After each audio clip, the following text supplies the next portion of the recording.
Ladies and gentlemen, welcome to Inside the Coach's Office. My name is Tom Murphy Jr. I'm here with Coach Brian Barnes, and this is episode number 4 of Inside the Coach's Office, and we're really excited to introduce Coach Wade Waldrup from Lawton High School. How you doing, Coach? Doing really well, thank you. Thanks for having me. I'm excited. Absolutely. Brian, how's it going? We're back again. I'm loving it. I had a day off from work today, a little snow day here in the Metro Detroit area. So chomping at the bit all day a little bit, though. We're ready to talk to Coach Waldrup, tonight about the great things he's done at Lawton and high school football. Absolutely. It's a great day to talk some football, just like it is every day. So let's get this thing kicked off. Coach Waldrup, you're coming off an incredible season. I mean, as far as Lawton High School football is concerned, a historic season.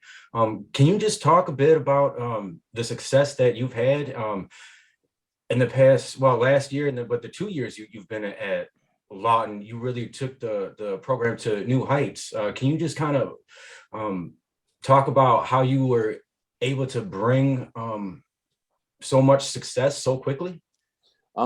Well, first of all, when you talk about that, I came into Lawton, not with them coming off a bad situation with their coaches prior. They had co-head coaches in Tony and Kyle Carson, who were Lawton grads, and they had a lot of success. They had been there since, I believe, 2007.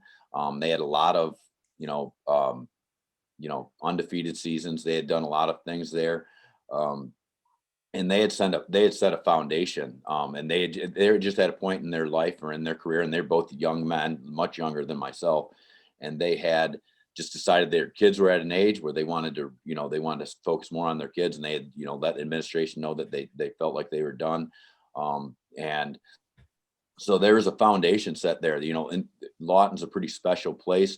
They had just come off of a couple of bad years. Where whether it would be the talent was down, whatever the situation was, we play from a small class standpoint. We play in a very, very tough conference. You're talking about teams like Waterville Elite and Constantine and Schoolcraft, teams that are perennial top 5 teams in whatever class they're in, playing that league, and they just had a couple of tough years. But there was talent coming up. They had a kind of a small team, and when I took over, there was just 4 seniors. So I mean, that right there, that tells you why they're struggling a little bit. You only have 4 kids in your junior class. You're going to struggle a little bit. And what we did is we recruited the hallways a little bit. We got 2 or 3 more seniors out, and we made a decision that year that we were going to suffer our lumps. And we had some big sophomores, and we decided we were going to bring up 7 sophomores. 4 of which played on the line. And if you count the tight end, 5 of them which had played on the tight end. Wow. And then an extremely talented running back in Jake Roop, who I think everybody in the state knows of right now. Yeah, amazing numbers. Wow. But as a sophomore, he was going to start for us in the slot as a sophomore, and we were just going to roll with it. And, we came in with a lot of excitement, a lot of energy, and that first year, things just started. Those parents, that senior parents that year, they said, Coach, if we can get to a winning record and maybe make the playoffs, then we would be satisfied. And I tried to tell them, you only have 4 seniors, 5 and 4. That's going to be. You don't know if you're going to get to 5 and 4. You have 4 seniors, and in the junior class had their best player in Jimmy Downs, who was a 3-time All-State player after he finished last year. He had transferred to Schoolcraft, the arch rival, and they had 2 other kids who had transferred to Paw Paw. They were coming off some tough years, and what we did is we took those sophomores and we decided we were going to roll with them, and things just kind of started to go our way, and we ended up that year winning our first 10 games and playing Schoolcraft, who was ranked 2nd in the state, and lost to them in the district finals. So I think that the expectation had changed at that point. The expectation had always been there as far as standards, the way you do things, what we like to call the Blue Devil way. That had been there way prior to me. Physical attacking defense, that way prior to me that they had that. And so to come in, and then the expectation of what the actual success would look like from a win-loss standpoint had changed. So we went into the second year. the COVID year, and we went 5-1. Schoolcraft then went into our division of the conference. We lost to them again. And then we won our first 2 games of playoffs, had to play Schoolcraft again in the district finals. They beat us again. So after the first 2 years, we're sitting at 17-3, having all 3 losses at school. All 3 of those games had been at Schoolcraft. How frustrating was that for you, with Schoolcraft? That just had to, how do we beat these guys? And they're 5. They are literally, if you're going east to west, they're the town next to us. They're our rival. We're not necessarily their rival. Their rival, they would look at it as Constantine as a rival. And I say it this way, and I think it's become I'm sure Coach Ferentz will watch. There was some bad blood in those first 2 years of me being at for Lawton, and we can talk about that. And Coach Barnes had asked me if there's anything off limits. We can talk about that in a second. But is it frustrating? Yeah, it's a little bit frustrating, but we're not even supposed to be, to be honest with you, Lawton wasn't supposed to be on the same field with Schoolcraft. Schoolcraft is this perennial powerhouse. They are a program in the state from a small class, state championships, and they're ranked. Is it frustrating? Yes, somewhat frustrating that we lose to them, 3 times in 2 years. But we weren't necessarily supposed to be on the same field with them. And again, I always say this, Lawton looks at Schoolcraft as a rival, much like Michigan State looks at Michigan as a rival. Yeah. Michigan doesn't necessarily think of Michigan State as their rival. They think of Ohio State as their rival. Well, Schoolcraft doesn't look at Lawton as their rival. Yes, we want to beat them really bad, but they look at Ohio State as their rival. Schoolcraft looks at Constantine as their rival. Yeah. Prior to this year, we hadn't beat them since 1986. So we went 35 years without beating Schoolcraft. Wow. And then this year we finally got over the hump and beat them 52-0. So, there it is, man. Coach, it's I was just gonna chime in, talking about Schoolcraft and play them in the playoffs and whatnot. And just the other day I was talking to some coaching buddies again about how good Division 7 is in general, right? I mean, the opponents you beat in Division 7, you had to beat Jackson Lumen Christie, who just beat Detroit Loyola, and we had experience playing those guys, and you see some of their guys getting preferred walk-ons to Michigan, and a couple of their players, Grand Valley State last year, they had a player signed with Michigan State, and the talent level in Division 7 is as good as a lot of divisions in our state. I think Division 7, some of these teams would be pretty competitive in Division 6, Division 5, maybe even Division 4. Talk to me about because I'm always impressed with talking to coaches who are able to make a run. It's really a gauntlet. And the different styles, you're a defensive guy, and you got a really good defensive system that a lot of coaches hear about at clinics and whatnot, and it's really popular. And you sometimes have to adjust your system and your scheme to the different offenses and the different talent levels you see as the season goes on in general. And then especially when you're running into, like I said, the powerhouses you're running into in the playoffs. So if you could talk a little bit about how you tried to tailor your game plans, and how you managed to get the kids on board and stuff, making that kind of run against those type of opponents. I'll be honest with our regular season, our regular season opponents, the people didn't look at us as having a very strong schedule. And we play, if you play in Southwest Michigan, you're going to play 4 to 5 wing T football teams. So, you don't get to see a lot of spread. I think that, you know what though, I'm going to interrupt you really quick, just because you see, to me as a coach, when we have to game plan for wing T, we know we're going to get a tough physical football team. So you don't have, regardless of the scheme, you have to deal with tough physical kids who are probably a lot of wrestlers, you know what I'm saying, and like to get after a little bit. So again, major credit to you guys for doing that. Right. And we run a little wing T too. We don't think of us, anyone that watched us in our run this year, they would think we're a wing T team, and we're not. We're a spread power team. But when you're playing, what my point to that was, if you're playing wing T teams week in and week out, you don't necessarily get to see the very good teams. And I think, we knew before the season started that we were a top 3 or 4 team in the state. We knew that. We knew what was out there. Our kids understood it. They had played, we had played in those 3 games, we had played Schoolcraft very tough in the first half. They out talented us and had more experience than us. So when you're talking about the game plan, we go through those first 5 games, and Delton had a COVID issue, and Delton, Coach Bates is one of my closest friends. And I told him it was going to do him no good to play us with JV kids. It would be better for him to say he wasn't going to play and let us go try and find somebody. And what we did, and I really believe this is the reason we made the run, is when he went down, we called MCC, and MCC said, no, thank you. They wouldn't play us. Muskegon Catholic Center, who we end up playing in the playoffs. Looks like Coach Barnes went down there. Yeah, I know. You can keep going. He'll be right back. And we go and MCC won't play us. And for whatever reason, I don't think they're ducking us. I just think that they had some things going on too.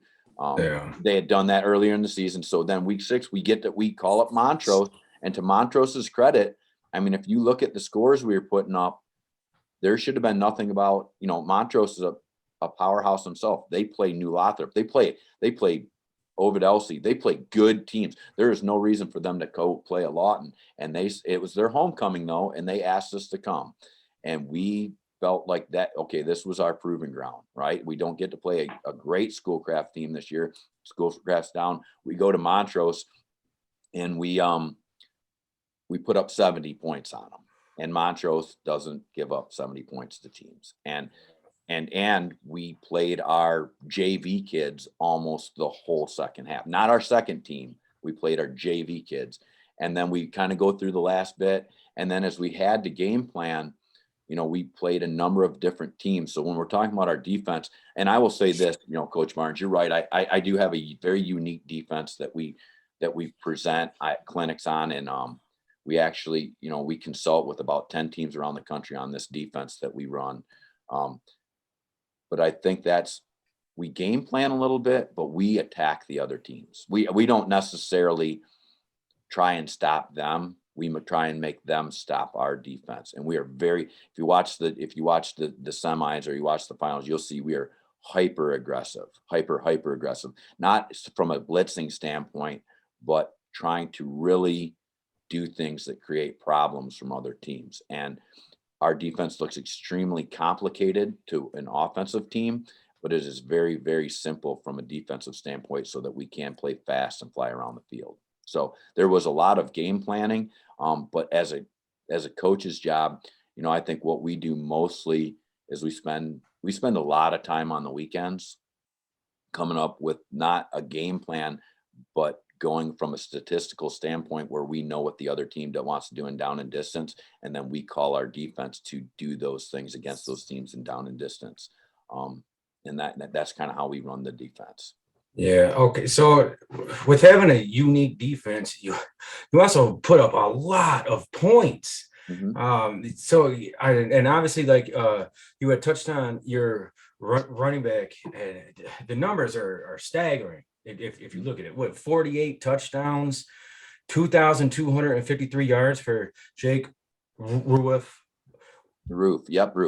Yeah. How do you game plan your offensive strategy when you got a workhorse like that? Like, because obviously the other team is gonna just key on him pretty much, but he's still, those numbers are something else. So yeah, but okay. But the thing of it is though, is Jake had a lot of touchdowns. He had a lot of yards. But you also have a kid in Carter Cosby who is a second-year running back also. And Carter gained almost 1,000 yards this year. You have Cooper Guy, who he gained, I believe he gained 800 yards rushing. And then we have Landon Motter, he gains like 500 yards rushing. So Jake was a workhorse when you look at it yardage, but he only had 150 carries he had 2,600 yards on only 150 carries. So he's only carrying the ball 10 times a game.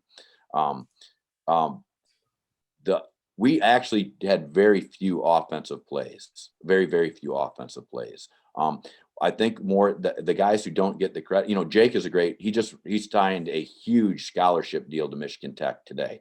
Nice. A lot, a lot of his schooling's paid for.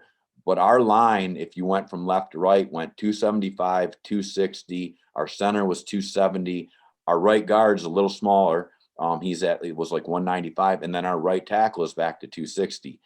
When you have a line like that, Big boy line right there. yeah, from a small school standpoint, the game planning from an offensive standpoint wasn't so much to give Jake the ball, but was to get what other teams gave us.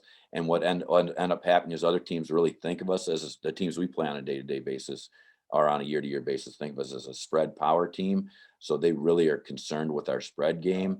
So what's given to us on a week-to-week basis is they give us the wing T, and Jake happens to be our left running back, and most full house wing T, their best running back is their left halfback, and running the ball to the right, he was behind four, if you count the center, 4 3-year starters. And so it's kind of, if you're going to give us wing T, what ends up happening is teams really started to really worry about the other side of the ball because Carter Cosby is such a physical running back. We would end up countering back to Jake, and Jake just had huge runs. So, yeah. Yep. And Coach Barnes, you had a running back in that same mold. You've had a few now in the past few years, but with Kendall Taylor, man, that guy was an absolute workhorse himself. So how do you handle that same situation when you got a guy who needs the ball, but but they're going to key on him because he's the guy, but he's still making plays? Yeah. So we had Kendall Taylor, my first couple of years of Bishop Foley, and now Jackson Zeiter has been an all-state running back for us as well. And both are a little bit different skill-wise, but like you said, guys, we have to get touches, and for us, our scheme's a little bit different than coaches. And so what we try to do is we try to spread the ball around as much as possible, kind of like coach does, but we just do it a little bit differently. We throw the ball a little more and whatnot. And what that does, I think, is even though they're keying on, to try to take away one guy, so to speak, we feel like we're going to beat you in some other areas if you're not, trying to pay attention to those as well. And we find out that what that does is that opens things up a little bit better for us and getting those guys the ball, specifically Jackson. The other thing is that we like to use our backs in a lot of different ways. So he doesn't just line up in the backfield in a straight I formation, for example. Like, we'll put him in the pistol. We'll offset him to either side. We use what's called a bounce technique. We'll move them before the snap. So hopefully the defense, if they set their defensive front to the running back, it confuses them a little bit by moving him. Sometimes we'll put Jackson in the slot and, jet motion him and give him some jet sweeps that way and whatnot. So you're right. It's important. We obviously, if you've watched us, we throw the ball to him a lot as well, screens and out of the backfield too. So, you're right. There are good defensive coaches out there who are going to do everything they can to try to stop that. And so as an offensive play caller and coach, we try to find ways to get them the ball in different ways. And the other thing, and I'm sure coach is the same way, Jackson, for us, like he returns kicks, he returns punts, it's one of those deals like, try not to think plays, think players, what they say. Right. And so get your guys a ball, if you got a horse, ride them the best that you can and put the ball in his hands. And I'll add something to that also, Coach, because I know Coach Barnes is a phenomenal coach, and he probably spends a lot of time watching film. He's an offensive guy. I'm a defensive guy, and I have a very good offensive coordinator in AJ High. But my guess is when you're playing Class C football, and Coach Barnes probably plays some bigger schools, but when you're playing that, there is going to be a weak link in that defense. You're gonna find the weak link. There might be 2 weak links. And what you do then is you put your guy, in this case Zeiter, who we know from if you're a Clawson guy, as Coach and I are, Zeiter's a big name in Clawson. But he probably Coach, you probably put him in positions to attack their weak points too, right? Like it's not just players, but it's attacking spots on the field too. No question. It's funny you said that. So, last year, the last 2 years, had a chance to speak at, our coaches association clinic, just like you. And my first topic was, diverse ways to get our running back to football. And one of the things I said, you know what, we in the game film, remember back in the day, the linebackers had that thick neck roll, wearing number 54 or whatever. And we're thinking to ourselves like, all right, there's no way that dude can cover Jackson anywhere we put him, right? And so we try to find that matchup for Jackson and take advantage of it. And to be honest with you, like no offense is perfect, right? There's a lot of good defenses out there. It's the ultimate chess match during the game, but a lot of times defenses in high school football, especially from the linebacker position, they don't. There are a lot of other things they focus on other than pass defense and covering running backs out of the backfield, especially in a man-to-man situation, right? And Coach, I mean, you're a linebacker guy. I don't know how much passing you guys see, but it's probably the last thing you guys would install, in a typical practice session. And so we feel like that's an advantage for us, and we try to take advantage of that each week. Absolutely. But from a defensive standpoint, then, you hear about same as a lot on offense, but from a defensive standpoint, you have to do same as also. So, I'll switch gears a little bit here. Linebackers, they aren't as fast as a running back. And if you look at high school football, it's usually the best player on the other team is their running back. Usually that's going to be the case, right? And usually the guy who can cover that running back the best is not covering that running back. He's probably out covering a wide receiver. So when we say same as, we've got to make our run keys. And I know a lot of coaches are like this, but they don't think of it in this way. You've got to make your run keys, put your linebacker in a position for success against pass plays. And what I mean by that is if that running back and so, for example, in our coverage, we don't send our linebackers to hook curl zones. We never do. And I know it sounds like sacrilege, but if you've got an off tackle read out of your linebacker and that you're going to run the kid out on an arrow route, well, that's the exact same. That's the exact same movement out of the linebacker. It's the exact same. He's coming up to fill an off tackle gap. The kid's now released because he doesn't have the ball. Well, the linebacker's in position to go. He's just cheated it. You've got to cheat for that. The same thing if it's a fast flow. If he gets a toss read, what's a linebacker doing? He is scraping outside. The other one's coming down. Now you're in that situation. Well, now if that kid's going to run an arc route out of the backfield, now your linebacker's in position to cover him. You've got to do things within your defense. And I think it's where a lot of, and I'm not, there are so many good coaches nowadays. There is not too many bad coaches when you're talking about scheme. There are very, very few. They go to enough clinics, they have enough knowledge, but what they don't think about though is the things they know are they're thinking college level athletes. You've got to be able to do things to make your football players be able to aggressively attack these things do. We see a number of good running backs. Are our linebackers as fast as those running backs? Not even close. But you've got to put them in a position. If you have a very good defensive line or you have very good defensive backs, you've got to then do things that are going to let them cheat a second or two off the play where the quarterback can't get to them. And now you've got a pass rush. You've got to do things within your defense that are not, you get them for 2 hours a day. You've got to cheat the system. And if you don't do that in a position for your guys, it's the biggest mistake high school coaches make is they take these schemes in their head and they try and put a kid into a position that just can't do what they're asking them to do. And that's not a lack of belief. You got to do things within your system where you believe in the kid that he can do the things you're asking him to do. Because if he can't do the things you're asking him to do, then change what you're asking him to do and create a system where they do it. So what we do when we're talking about like a running back out of the backfield, we are going to create a run key that's going to equal a pass coverage. You just have to do it that way. And if you're not, then you're probably not going to have a lot of success.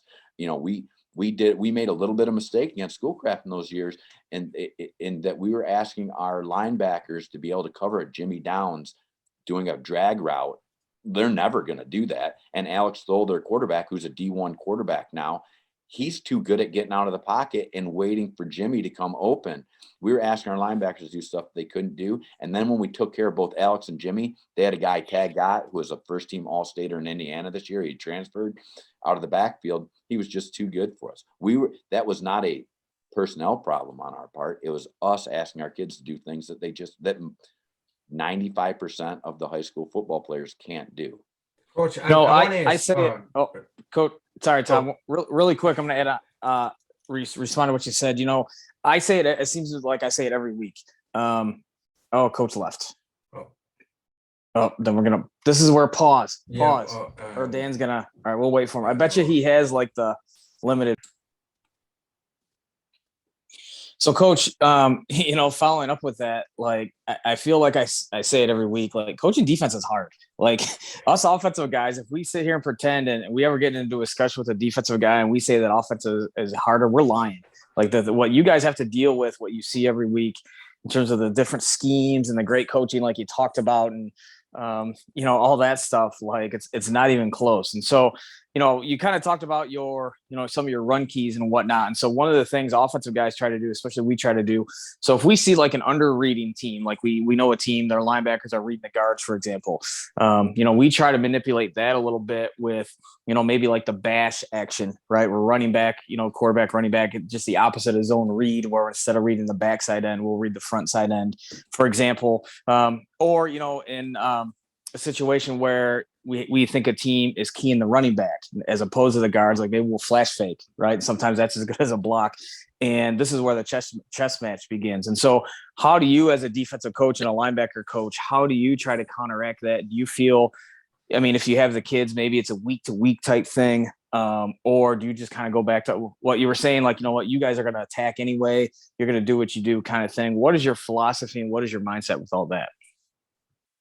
Well, I think the first thing is you got to be gap sound. So I think that on your Mondays or whatever your install day is, you've got to have some sort of refresher on depending on what type of personnel they are. And when I say personnel, what I'm talking about is, are they 20 personnel? Are they 11 personnel? Are they what type of personnel are they sending out against us? And then you have to do some sort of run fit drill. And then that's where everything has to start from a linebacker standpoint, is where's your run fit drill? And we're an odd front hybrid team. We're not going to ask a kid to read linemen or anything like that. We're going to ask a kid to get to a part of a gap and get there fast. And then we're going to have our linebackers read it. So when we're talking about like what is the offense trying to manipulate us to do? We are under the philosophy of our defense is we're never going to let an offense dictate what we do. We're not going to do that. We're going to get to a gap based off of a read. And then we're going to, and then based off of that same read, we've got someone else in the field to compensate for that. And so like, I'll give you an example.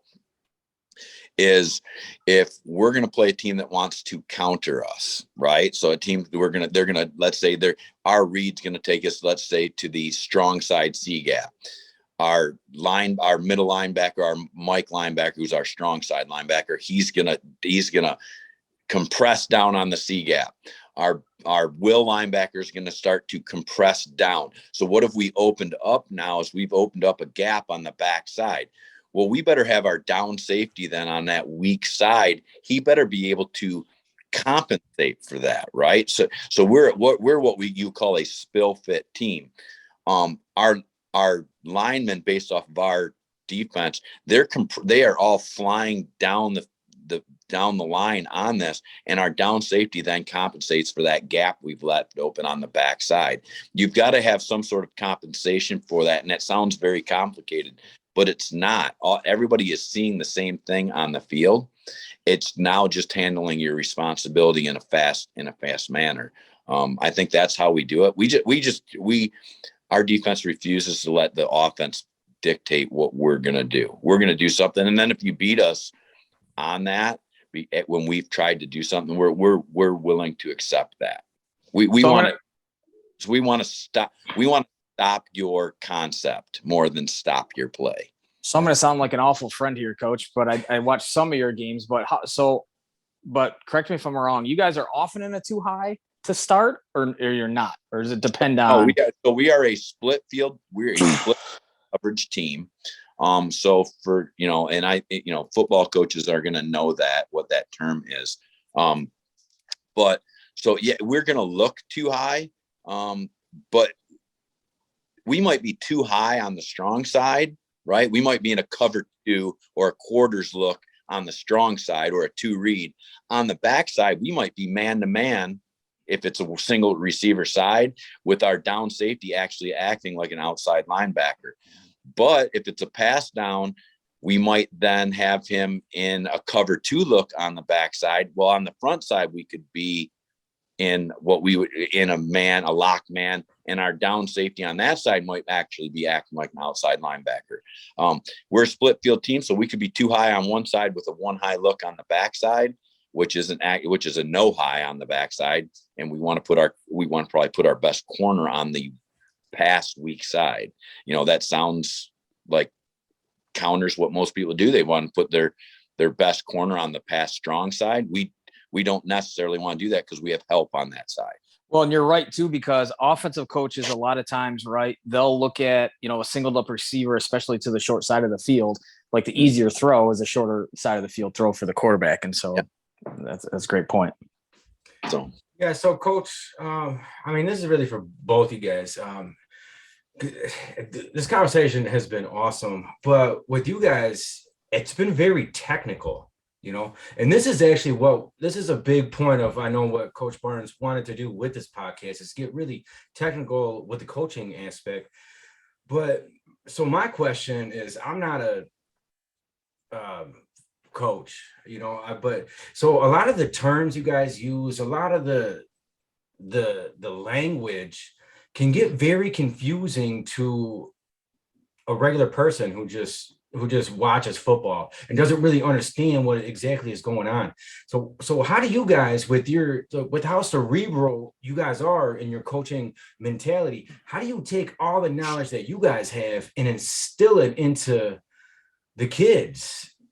And mind you, a lot of these kids now grew up on playing John Madden football, and so they've been scheming their own offenses and defenses themselves for a while. So do you think video games make it easier or harder to as far as that goes? And how do you put all this knowledge into 16, 17, 18-year-old kids? Coach, I'll let you start. I have my answer a little bit for that. Oh, darn it. Well, I was going to let you go first, but that's all right. So, you know what? If to answer your question, like I think anytime kids watch or do something involved with football is good for them, good for their knowledge. So like playing video games, John Madden, NCAA football back in the day, and watching football is only going to help them.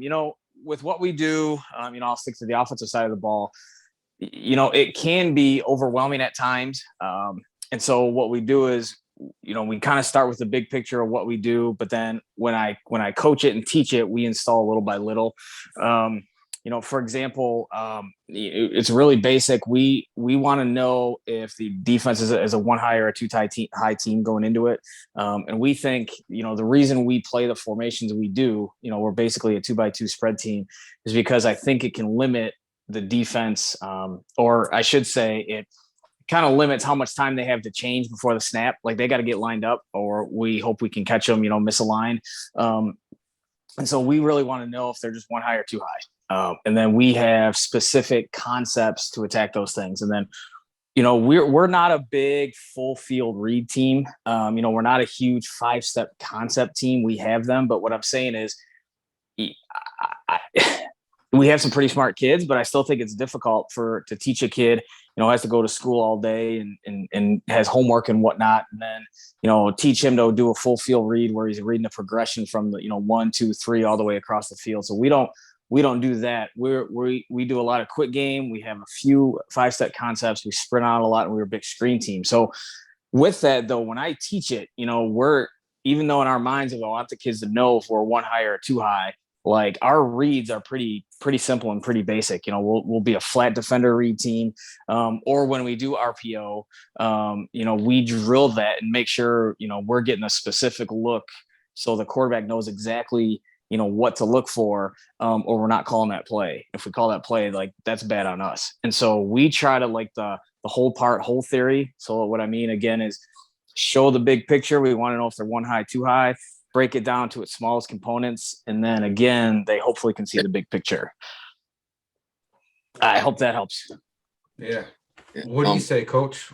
Well, the first thing, I think you even have to pull it back from there. It's like we can be as complicated as we want in concepts. first of all, the coaches have to be able to understand it, right? So like Coach Barnes and I go to a clinic, we can find out this thing we want to do.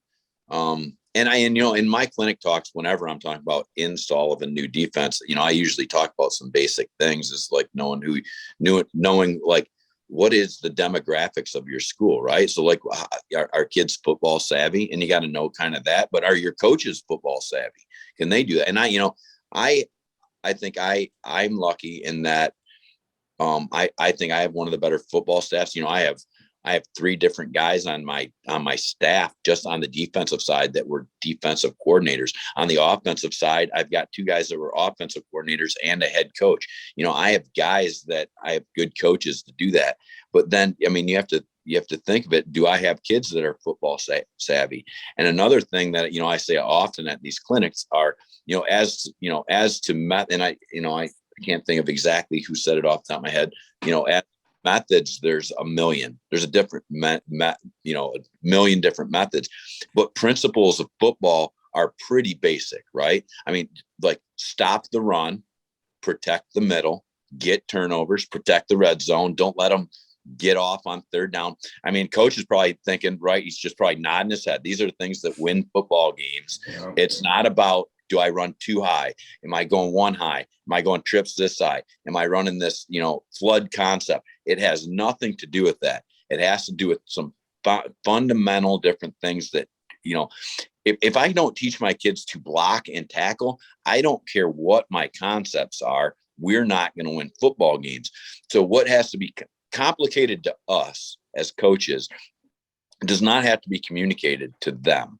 What we have to do is we have to put in a defense or an offense that is fast. Kids have to play fast. Like Coach says, you have kids in school all day. So when you're hearing us talk about technical terms, what you're really hearing is coach speak, because we don't need what kids need to know. They need to know your offense and your defense. That's what they need to know on a week-to-week basis. As a football coach, I not only need to know my offense, my defense, I need to know every offense I'm going to play. Kids don't need to know that holistically. Then you take your terminology that you use for your defense, you install it on a Monday in the same terms the kids have known the whole year. And then you use buzzwords for them to be able to play football, right? So like you heard me say compress. Every kid on my team knows what compress means. That all that really means is take a 45-degree angle down towards a hole. And you do not stray from those terms. Every kid in football knows what trips means. They know that that's 3 receivers over there. Yeah. They know what open set is. That means there's only 1 receiver with no tight end over there, right? They know what 2-back set means. They know some basic stuff. I need to know all the concepts. My linebackers need to know who is their run key, and then they apply the same 4 run reads they've had all year. They need to know what the basic routes are that teams are going to run, and then they just need to be able to practice against that. We don't practice terminology. We just practice, like we put in installs with basic, stuff. Coach and I know what all the complicated stuff is. Kids don't have no idea about that. Like what Coach head on to that, like when you said, we don't tell the kids the terminology. So for example, like you need a big stop on 3rd and 1, for example, or, 4th and short, whatever it might be. Like, we don't want the kids to be thinking like, oh, we need the perfect call here. Like, they just need to do their job. Like whatever that is and whatever their reason and where the key takes them to, like, they just need to do their job. Like, they don't worry about the schematic concept part of it. They just need to do their job. And, going back to, kind of what I was talking offensively, right? So, let's say we're teaching a fade flat pass concept, right? Okay. And in my mind, as a play caller, or when we're watching film, like we might know it's a 2-read team we're seeing, right? Like, it really doesn't matter if the quarterback knows that or not. We knows, like, we teach him to read the corner on that concept. So it really doesn't matter. Like, that guy could drop and the safety could buzz down and it's a cover 3 look. It really doesn't matter. As long as he's staring at the corner, that's his flat defender reading the corner bails. He knows he would go to the flat. So ultimately, like, in a perfect world, kids, right, they're developed enough and they're going to, watch a ton of film all weekend and do their thing. But, like, I'm sure Coach feels the same way. We also want them to be kids, right? Yeah. And hang out with their family and do that stuff and hang out with their friends and stuff like that. So we want them to watch some film, but ultimately, like, they're still kids and they're still learning and growing. And, it's our job to make it as simple as possible for them. Right. And I'll add one thing. Yeah. our standpoint, this is gonna be sacrilege to the coach that I kind of grew under the last 20 years, and that's Coach Griff from Constantine. And he is a old school football coach where they're going to grind and practice a little bit. And I am not. Our practices start at 3:10 every day, and we end at 5:35. I do not care. At 5:35, we are done. And there are a lot of old school coaches and probably some big school coaches that are like, there's no way you can get done what you need to get done in that amount of time. And it's just not true. That's just not facts. What they're trying to do is they're spending way too much time on new plays and new concepts and not perfecting what they do. And then within what they do, perfecting the block and the tackle. That's where the time, if a kid can, if your team can block and your team can tackle and they are in good shape, and they have enthusiasm for football, you're going to win football games. That's just no doubt about it. If your team can't block, they can't tackle, but they know what a tripe set is, what they know what all 2x2, they know how empty sets, and they know all of that, but they can't block and tackle because they've tried to learn all this stuff and they've watched a million plays on film over the week, and they're not going to win. So my practice on Monday ends at 5:10. We go from 3:10 to 5:10 on Monday. On Thursday, walkthrough, we go from 3:10 to 5 o'clock. On Tuesday and Wednesday, we're done at 5:35. Coaches try to make things too complicated. What it comes down to is blocking and tackling, playing fast, and that's just how kids have to be passionate. I think one of the mistakes coaches have made, and I'm sure it's happened to you, Coach, when you were younger, and happened to me when I was younger, is when things aren't perfect, right, and things aren't right, and maybe you're coming off a loss, or you're not where you want to be. I think the common mistake is you want to add more. Well, you know what? Then we got to do something different. And it's not. It goes back to the little things equaling the big things, like you're saying. Just, do the little things right. We just got to do them better than our opponent, and you got to keep getting better that way. And that, like you said, that definitely adds to the length of practice. And I'm with you. We're the same way. We don't go very long at all. I found over my coaching career that our guys are more fresh on Friday nights by practicing light and practicing less during the week. Like they're chomping at the bit, ready to get after it Friday night. And so, and that's ultimately what we want. Mm-hmm. Yeah. Coach Waldrup, I want to touch on something that's got to be very, very special to you is what happened in November last season, and the roller coaster ride that not only you as a coach, but the football team, the high school, the whole community got to go on this trip, through this season where you guys not only went undefeated in your regular season, you just started, you went all the way to the state championship game. And then that was, I get, like, from what I understand, Lawton had, and we touched on a bit, at the beginning of the show, but the reality of that situation of taking Lawton further than they've ever been, and with the kids, the players, the young men that went on a journey that season that they will never forget for the rest of their lives, especially the seniors, obviously. Can you talk about just the emotional roller coaster of going undefeated, making that run in the state playoffs, beating Jackson Lumen Christi, an absolute powerhouse, where you guys were pretty much like like big underdogs, according to whoever you wanted to ask, really. Like Jackson Lumen Christi is an absolute powerhouse. You went in and beat them. But then to have the disappointment of losing the state championship, what was that like? Well, I'll state this. Were we underdogs? Yeah, we were underdogs, and not just in the Lumen Christi. We played Muskegon Catholic Central. Yeah. I think the teams we played in those last 3 games combined had over 40 state championships or something like that, right? And Lawton had never won a district championship before. Yeah.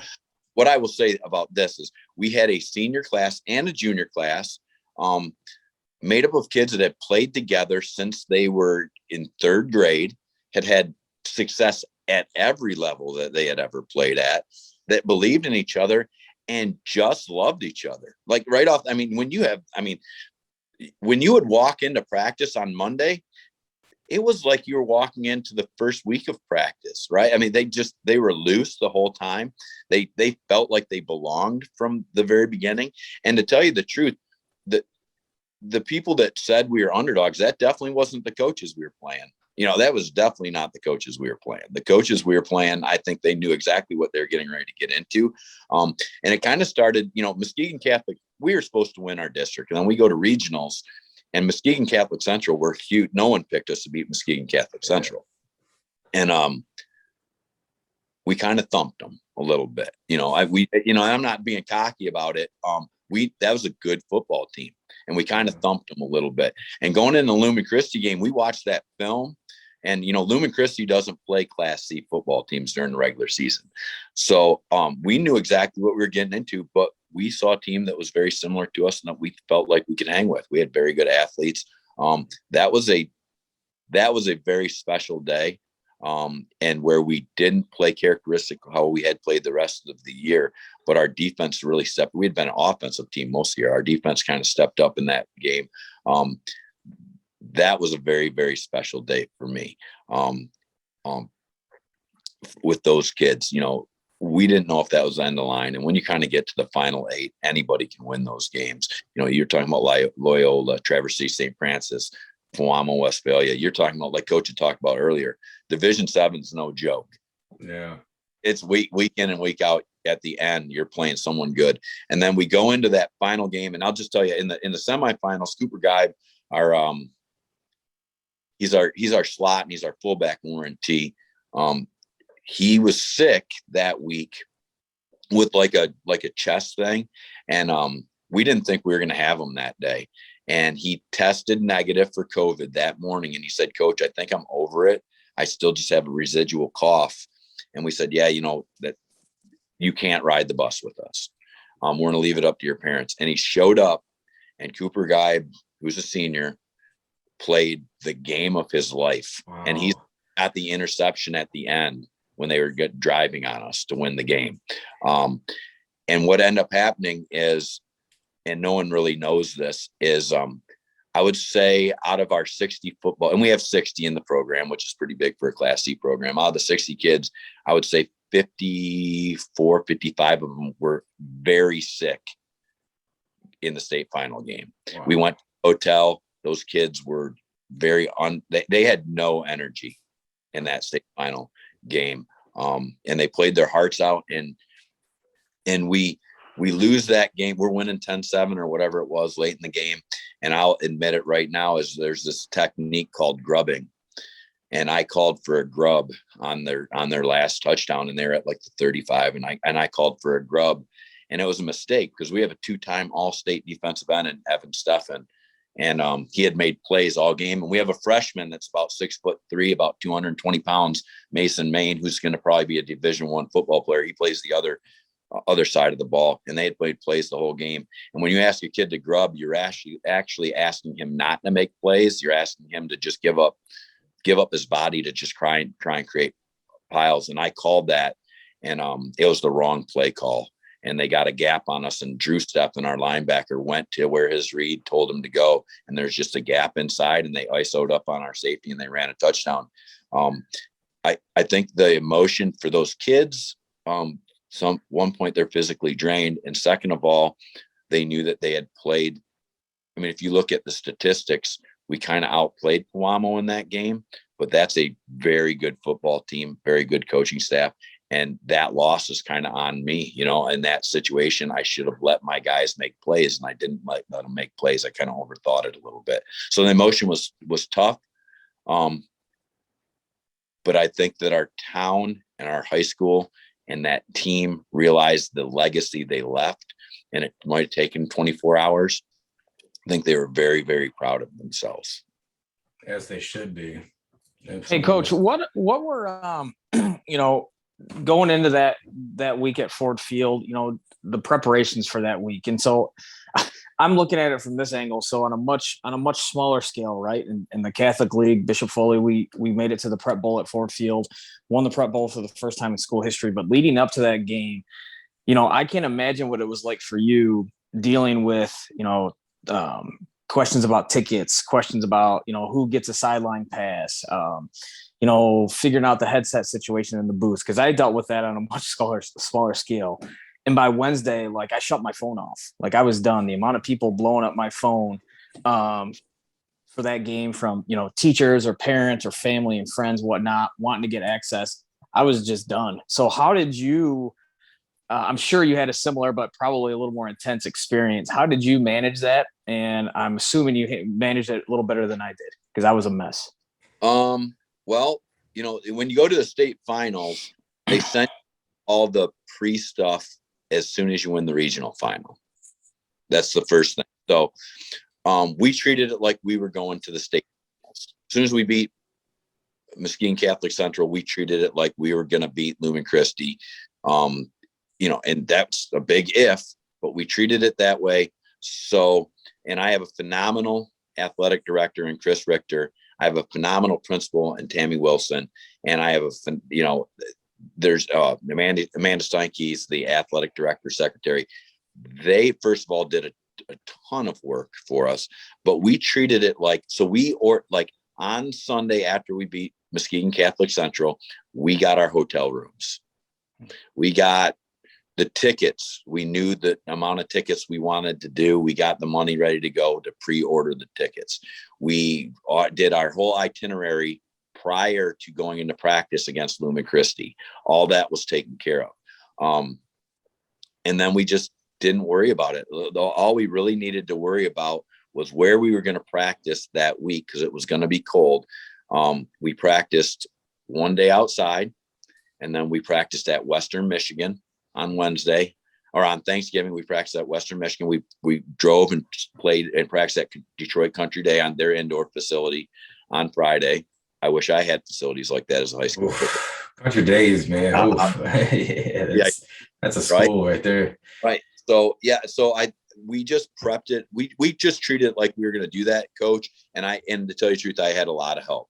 I mean, I have a lot of help, and I have a football staff of 11 veteran football coaches, and most head coaches can't say that they have that, and I lean on them. I do not micromanage, lean on them, and I let them take care of their business. So there's a lot of times during the offensive practice, and I usually don't open my mouth during the offensive part of practice. I let my guys do it. And I was on the phone a lot during the offensive part of practice, to be honest with you. I think you have to be able to hire the right people, and then after you hire them, let them go do their job. You hired them for a reason. Trust them, let them grow as individuals, and then the coaching staff, I just let them do their deal, and that frees me up to do other things. Yeah, okay. Yeah. You went to the top of the mountain there. So what do you do next year? How do you bring this team in next year? And same thing with you, Coach. You guys both had very successful seasons in your own right. How do you get the kids now to achieve more? I'll let you start, Coach. All right. So the last time in 2018, 2018 we finished 8-2, really similar season to what we had this year, but without the Prep Bowl appearance and victory. That following year, I think we took a step back, and I think that a lot of that was on me. Because that was the first time in my coaching career that I've coached a team where we've had a lot of success. And I don't know if I pushed the right buttons in the off season. And now I think, the biggest thing is just, I tell the guys, we have a lot of seniors returning. We only graduated, I believe 2 starters on offense. So we got a lot of guys coming back, what do you want your legacy to be? Right. And you think about all the great players in history of sports, right? Think of Tom Brady, think of Michael Jordan, think of LeBron James right now. None of those guys were ever satisfied. Never satisfied. They always wanted to be great. And so I look at it as approaching it with our guys like, man, we're going to run it back. Like the expectations are the same. And so when you instill that championship mindset, they always talked about, and I believe I've talked about it before, like we never really talked about championships, right? We talked about being a champion, right? And how you carry yourself every day in the classroom, off the field, on the field, at home and in the community. Well, now we can say like, you know what, you're not just acting like a champion, you are a champion. And so, you need to act like a champion at all times. And that's always putting forth 100% effort and going back to it. And so, I mean, it'll be a challenge, and I'm sure coaches are going to be dealing with the same thing. It's a challenge.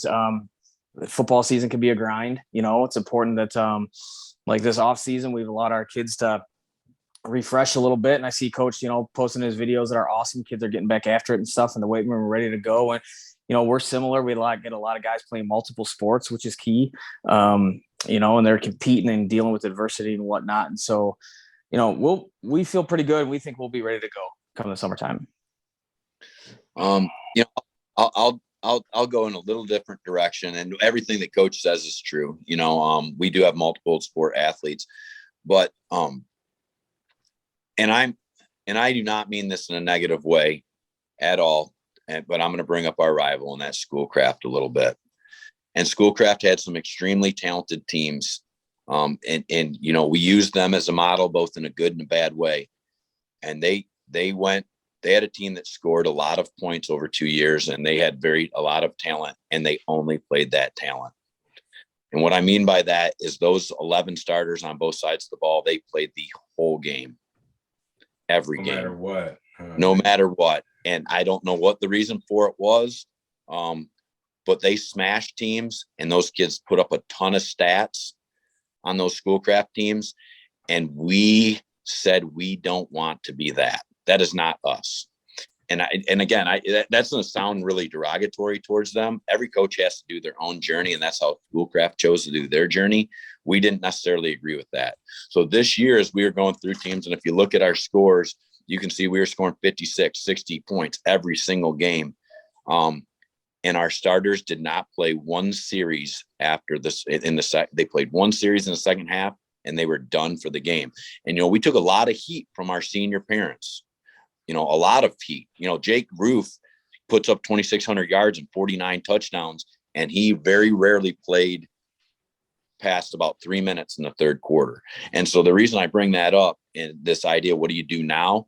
Well, we've got a bunch of juniors and sophomores that played almost a whole half of varsity football. And that's the 5-quarter rule is a big deal. And we use that 5-quarter rule to our advantage. So we have a bunch of kids that have played varsity football. They might not have started, but they were on some very successful teams. They learned for some seniors that were, top-notch all-state football players, and they feel like they can hang with them because they got to practice against them, they got to play for them, they got to do those different things. And then the other thing it's totally different for Coach Barnes. Coach, you're playing teams week in and week out that have JV football teams, right? I would imagine you play those teams. The majority of our teams that we've played, have a JV team. Mm-hmm. Majority of our teams do not have JV football teams. So then we have to go schedule JV football games. So who are we going to schedule them against? We're not going to go against like weak teams. So who did our JV football teams play against? They played against Berrien Springs, a powerhouse. They played against Grand Rapids Catholic Central, powerhouse. They played against Grand Rapids Christian, powerhouse. We sent them against the best teams they could play at the JV level. They took their lumps a little bit, but they also beat a couple of those teams.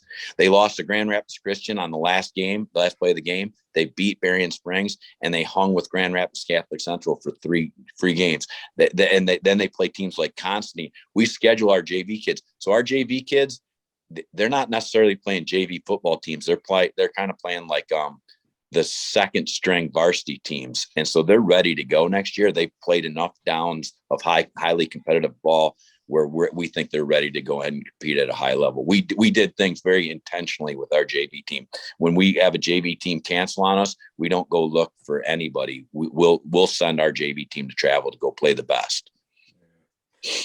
All right, well, fellas, look, we're getting up against it here, but I would be remiss if I did not just talk about Clawson football. Well, and so Coach Waldrup, I'll start with you. All three of us are from Clawson. All three of us played Clawson football. What does Clawson football mean to you, Coach Waldrup? I'm in a kind of a unique situation with Clawson football in that, I was not the best student, and that affected my my football days. I was a guy that was homeless for a couple of years, and I went to Clawson, and that affected the way I could play football. Um, you know, I, I played under Coach Moore, Coach Richard there, and I played under Coach Padoka, and I coached under, or I played under those guys. And to me, Clawson football really didn't start with that high school program. If you look at Clawson, what Clawson was known for a long, long time is what they call rocket football now. And back then we called it, and I think it's still the same as the Clawson Mavericks. If you played in the Clawson Mavericks program, you kind of learned how to win. I don't know if it was the same for you, Coach Barnes. You're a little younger than me, but you kind of learned how to win. You kind of learned about a special program in that Clawson Mavericks. And then you get into Clawson High. And before I got to Clawson, they had a number of years of being down. And my class, we had a lot of good athletes. And John Jansen, who most people know, that's they play football with Clawson. He would have been an 8th grader when I was a senior. So that really the successful years came after that. Clawson football is a very special thing to me, but I think probably a little different than you guys probably remember it, because more of the Rocket program is really what was so special to me. Guys like, Steve Haney's father, Mr. Haney, guys like Ralph Haney. He's one of my first coaches.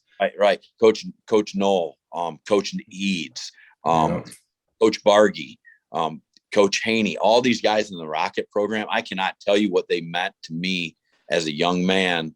Coach Fosman. So I could go on and on about these Rocket football coaches. To me, they are the epitome of what being a man was about. And they taught me how to conduct myself, in the late 70s, early 80s, and how you should to act. And, a lot of times when I fall back on my coaching mentors, that I think of my adult years, but there's a lot of times I'll look back at the way that those coaches in that Rocket program coached me up and taught me about life and football. And that's what Clawson football meant to me. That's awesome. Coach, that's fantastic. I similarly started off, playing for the Clawson Mavericks, in 6th grade, and I just remember, when I started and then started going to high school games. So I probably started going to watch you play. And like you said, Steve Haney, was playing on those teams, and John Jansen's a little bit older than me, but I remember, being a part of that era. And I just remember I couldn't wait, to go play for Clawson High School football, Clawson High School football. And you mentioned a lot of guys, Coach Moore is a big reason why I got into high school coaching, or I got into coaching in general. Just a great man. And like you mentioned, Coach Ralph Haney, he's on speed dial on my phone. I still talk to him a little bit. And, just think of the guys that have come from, that tree. You mentioned a lot of great ones already. And then Coach Sparks, obviously, who was at follow up to Coach Moore for a long time at Clawson. He's now at Novi High School. And, Coach Ross, who we played for. And then obviously Coach Steve Haney is at Clawson now. And just like you said, the great men that have come from playing Clawson football, John Jansen, Todd Francis, is coaching down in Texas right now. And across the street from me, Coach. He lived right he sure did. He was a little guy he's so much younger than me, but he lived right across the street from me, Coach. That's Francis. Right. You can say it, the little chubby guy. I wouldn't tell him to his face now. He would tear me off. But I remember him because I grew up with him. Yeah, little chubby guy. But just all great men. And you think about what football meant to them and how they tried to develop us, not just as football players, but as people, and that's really special. And it's something that, I still live in Clawson. It always is going to have a close spot in my heart. I cherish all the memories and the friendships that I made and all the coaching connections. And it's, I talk about it. It's stuff I'll never forget. But you go to your class reunions, you go to weddings and stuff. And what do you end up talking about? We end up talking about Clawson football. We end up talking about, football back in the day. And so it's great memories. Yeah. Oh, that's awesome, man. And I gotta, share the same kind of sentiments because I grew up playing football too. Coach Sparks and Coach Ralph Haney were my first two football coaches playing Mavericks. So like, and it's just the way things have evolved with all that. I got so many memories of being on that field, and under the Friday night lights. And because as prep football players, you go to these games, and then when you get into the JV and you're watching the varsity and playing JV football, having the varsity, you guys are practicing together on the same field. So the varsity dudes are knocking you around, and then you got to go to class with them and they're knocking you around in there too.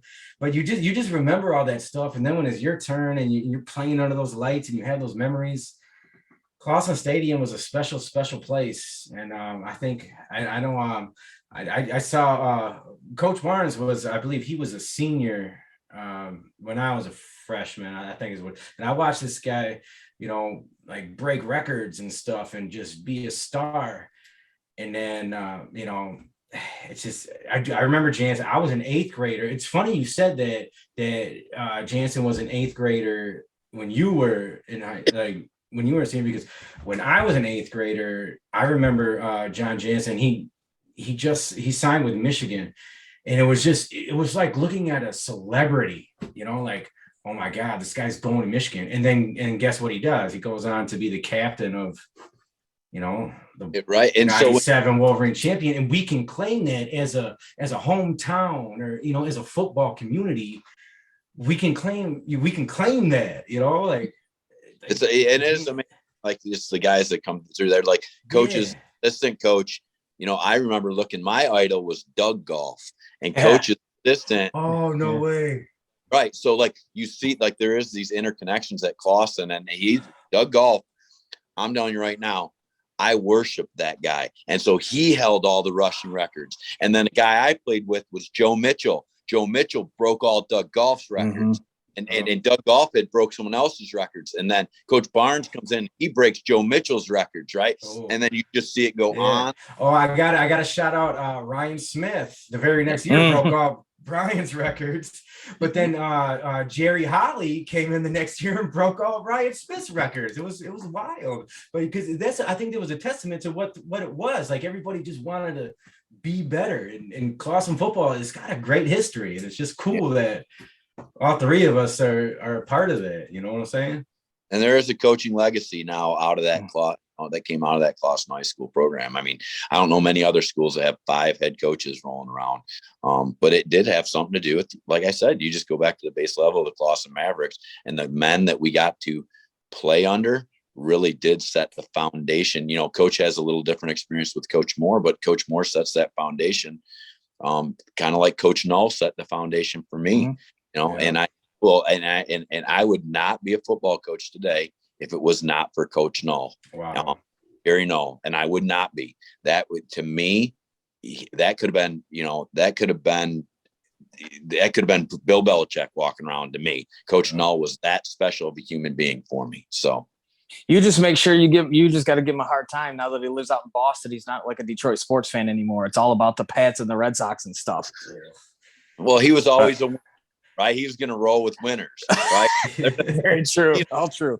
Roll with Detroit. No doubt. Roll with winners. So no doubt. Oh man. All right, fellas. Well, I think this is a great point to wrap it up. Coach Barnes, you got any last questions or last things you want to say to Coach Waldrup? No, yeah, really quick, but obviously, thanks for coming on, Wade. Great talking to you, man. We keep talking about one of these off seasons. We're going to hook up, and we're going to do that. We're going to do that this off season for sure. With this podcast, one of the things that we end with is we want to ask guys, are there any special, really quick traditions or something that you do at Lawton or that was at Lawton before you got there, or something you've installed that's special to you and your program and your community that you could share with us? Everything Lawton has to do. Like, we actually had a transfer come in, and the transfer came in with his dad, who's a coach, and the transfer said to his dad, he's like, is everything at Lawton a thing? Like, is everything they do is a thing, right? So, there's a lot of things we do at Lawton. There's some things I brought in, but I'll tell you one thing that the kids do, and it's not even that big of a deal, I guess. On when we're a non-conditioning team. We don't condition. We will even run all over field fast, whatever. We want to be in game condition. So we don't do conditioning. But on Wednesdays, between the offense and defensive session, we have this thing that's called Halo. And what it is the kids run around in a circle. So it's probably about a 15-yard, radius. And the kids run this circle, and the skill guys run while the guys inside the circle are doing some sort of calisthenic we're calling out. And we call it Halo. And the reason we call it Halo is because within about doing 3 of these things, there's a big dirt path. And that dirt path, if I walked out there, wiped away the snow, it's going to be in there for the next 50 years if they don't get rid of that spot of grass. And it's called Halo. And we learned Halo from Constantine, and Constantine does Halo, and it's a special thing.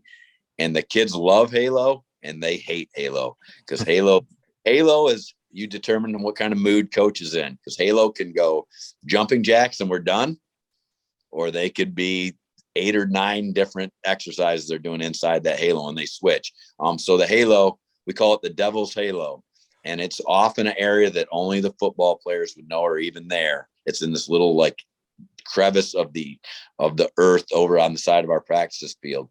That's the special thing we call Halo. So if you're ever at a Lawton football game and fourth quarter comes up, the whole crowd starts chanting Halo over and over. Halo, Halo. And it's our thing. It's a kind of cheesy, but the kids, they'll hang on that for the rest of their life. Cool. All right, Coach, I guess last thing then, do you want to shout out anything as far as your Twitter handle, or any way that other coaches or anybody that wants to get that listens to this podcast, or that wants to get a hold of you and maybe ask you some questions going forward? Is there any information you want to give out, or any last messages you want to get out on this podcast before we wrap it up? I can't even tell you what my Twitter handle is. I use it. Tell you the truth. Just Google it, man. That's what people do. Yeah. Right. I'm getting ready to present. If you look at Coach Waldrup, I think it's Coach Waldrup _DC. I think that's what it is. Twitter. Yeah.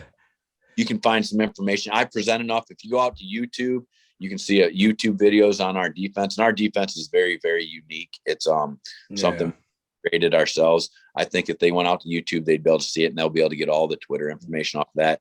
And I'm not sure when this podcast goes out, but I have a number of presentations I'm doing the rest of the year. And if you go to the Michigan High School Football Coach Association, I think if you're a member, I think you can probably get on our presentations from that also. Yeah. Coach, it's so at Coach _Waldrup DC.